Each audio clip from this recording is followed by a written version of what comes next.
In some Bible versions, the first word the angel said to Mary at the Annunciation was rejoice. She was asked to rejoice, not because of any heroic action on her part, but because she had been chosen by God.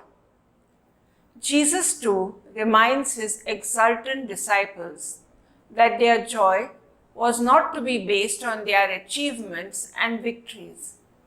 The real source of their joy was in what lay beyond, eternity with God. True strength is not found in our own efforts, but comes from being God's beloved. The joy of the Lord is your strength.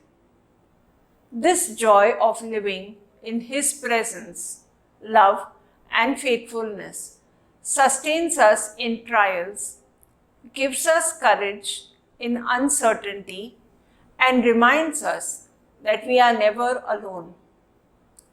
It is a joy that comes from knowing we are loved, forgiven, and secure in God's hands.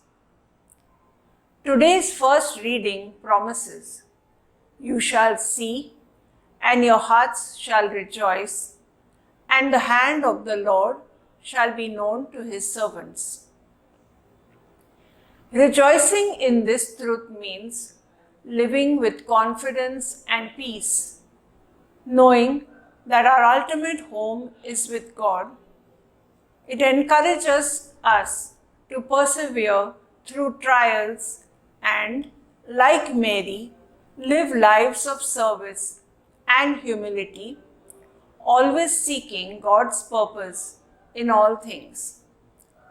God's beloved children around us must be the source of our joy.